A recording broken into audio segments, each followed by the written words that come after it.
sur la chaîne Cours de négociation. Il y a aujourd'hui un sujet qui est très lié aux ambiances de fête. Je m'appelle Maria, je facilite les cours de négociation.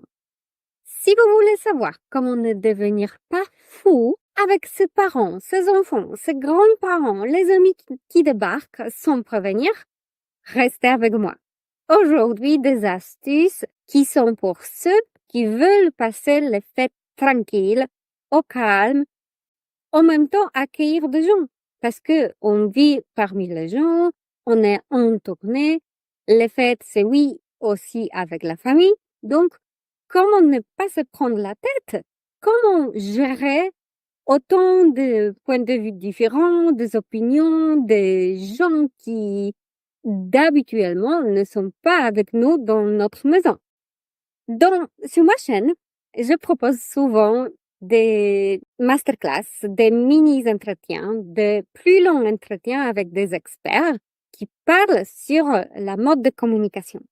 Aujourd'hui, je vais vous parler un peu plus de mon propre expérience parce que moi aussi, j'ai une famille, j'en ai même deux parce que une en Pologne, une en France. Et quand les gens débarquent chez moi, ça arrive qu'il y a de la tension. Surtout si on est d'un profil rouge de négociateur. Si vous voulez connaître quel est votre profil de négociateur, rendez-vous sur www.coursdenégociation.fr.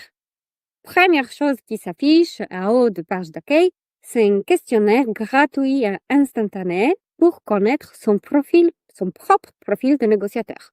Donc, vous cliquez le bouton « Je me lance » et grâce à cela, vous allez savoir est-ce que vous êtes un profil rouge, bleu ou vert.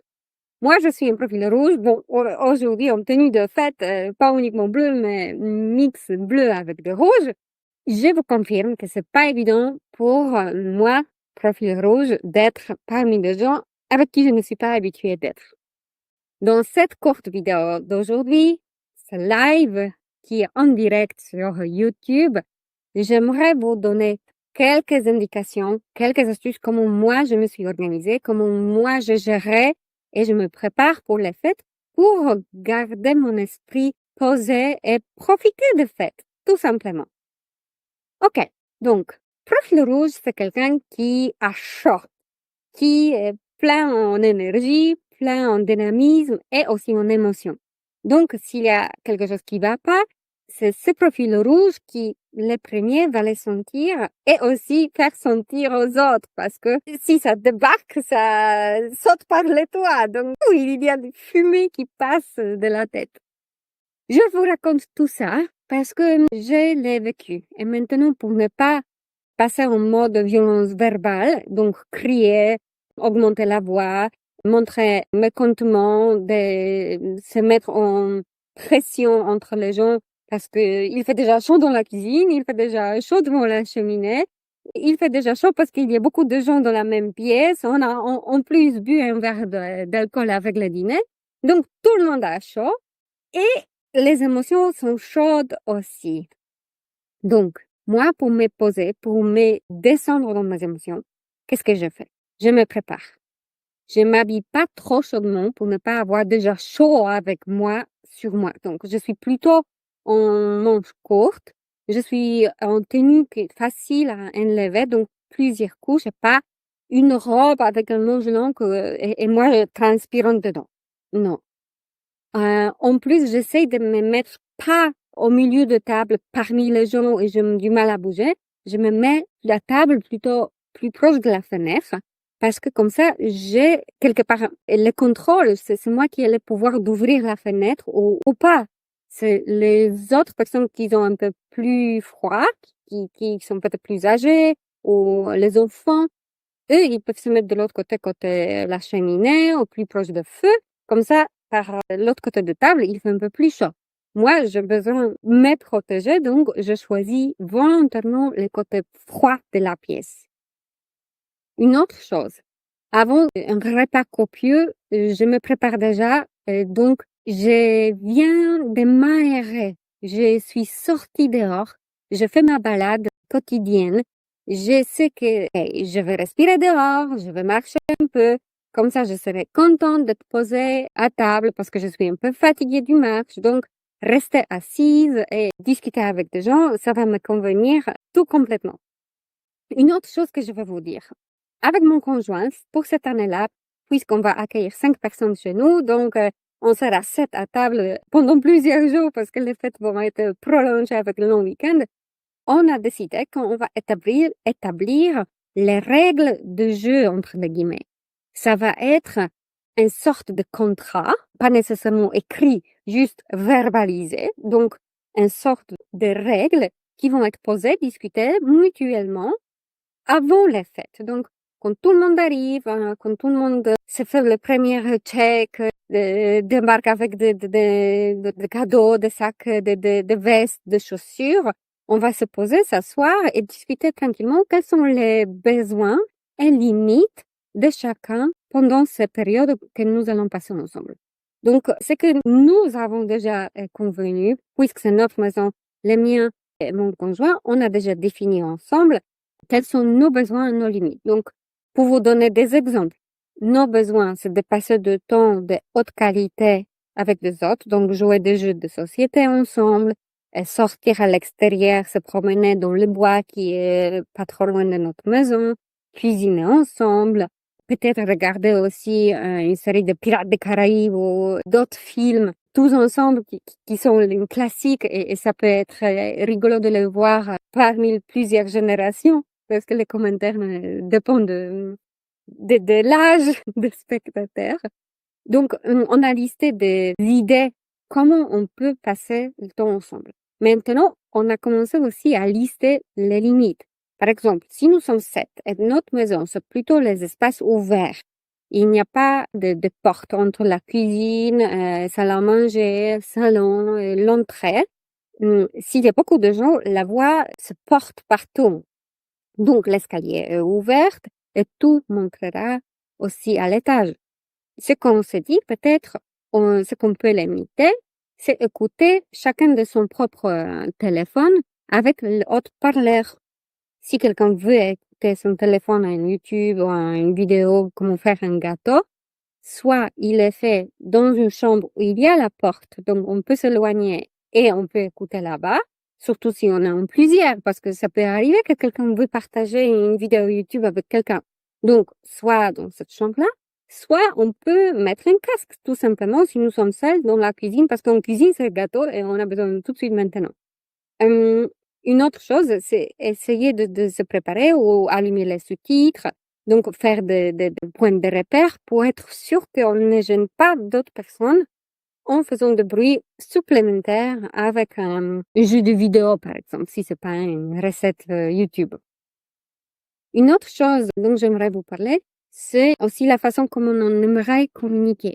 Donc, ces règles de jeu ont pour l'objectif de montrer que il y a la façon qui est entendue à la maison de communiquer. Donc, de parler plutôt par jeu, de parler plutôt des faits et pas des opinions s'il y a un désaccord. Donc, s'il y a un moment tendu, à la place de donner l'opinion subjective qui pèse sur l'autre personne, c'est mieux de dire mon propre sentiment. Moi, je me suis sentie agressée. Moi, je me suis sentie mal compris. Aussi, une autre chose à mettre en place, ça peut être questionner à la place de soupçonner comment quelqu'un voudrait finir sa phrase.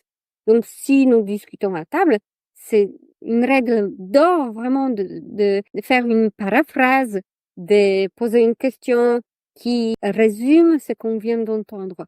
Et grâce à cette question-là, on peut vérifier si on a bien compris. La personne peut se sentir entendue si notre question confirme et si notre question montre que non, pas du tout, nous n'avons pas compris.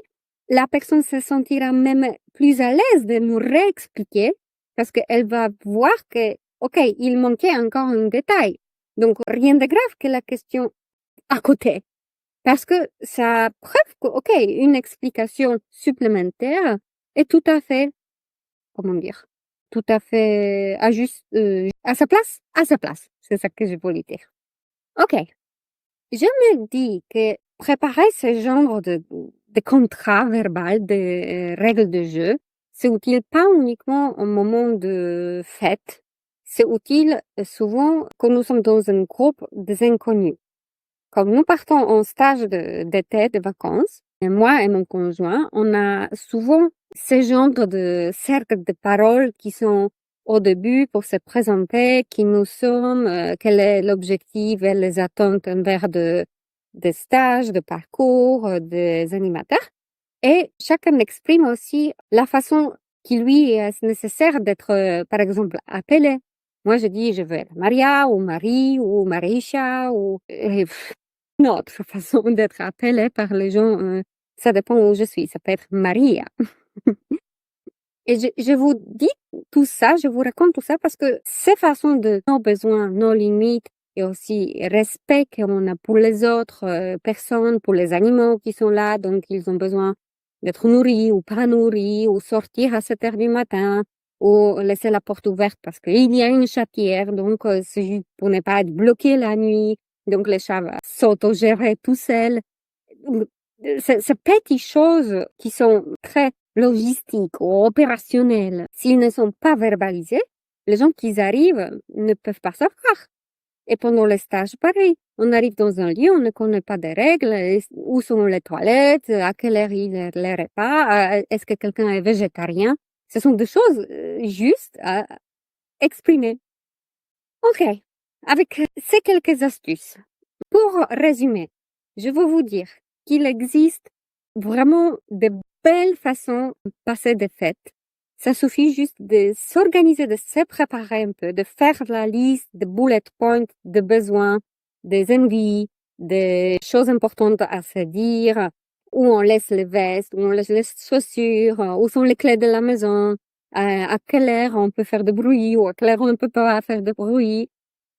Comment on peut se parler, parce qu'on peut se parler avec beaucoup d'amour, on peut se parler avec beaucoup de fluidité et de chaleur et bienveillance. Donc, si l'intention est déjà là, elle est bonne, je suis convaincue que on peut se dire tout. C'est juste cette façon-là d'être conscient que il n'y a pas de bonnes et mauvaises questions, réponses, l'envie, limite. Chacun a droit de s'exprimer et c'est pour cela on se rencontre ici, on discute. S'il y a quelque chose de difficile, on peut toujours jouer un peu plus sur la note de l'humour et faire une blague ou dire quelque chose avec, oui, comme en anglais on dit joke, comme une blague. On peut dire vraiment quelque chose pour détendre la situation. Surtout à nouveau pour le profil bleu. Si vous êtes profil bleu qui est énervé, pour vous détendre, il faudra utiliser cette touche d'une blague, ou de quelque chose de rigolo ou sympathique qui va descendre la pression. Donc, n'hésitez pas, prendre quelques notes, se poser. Qu'est-ce que vous voulez pendant les fêtes? Qu'est-ce que c'est le plus important pour vous pendant les fêtes? Est-ce que c'est toujours d'avoir raison ou est-ce que c'est passer de bons moments avec des gens qui arrivent vous rendre visite? Et je suis convaincue que s'il y a une touche d'amour dans tout ça, tout va se passer bien. Je vous souhaite de bonnes fêtes. Restez avec moi. Il y a encore une autre entretien qui arrive avant les fêtes. C'est avec une experte de la prise de décision en équipe, collective. Je vais avoir un grand plaisir d'accueillir Claire la semaine prochaine. Donc, je vous souhaite bel après-midi et à bientôt!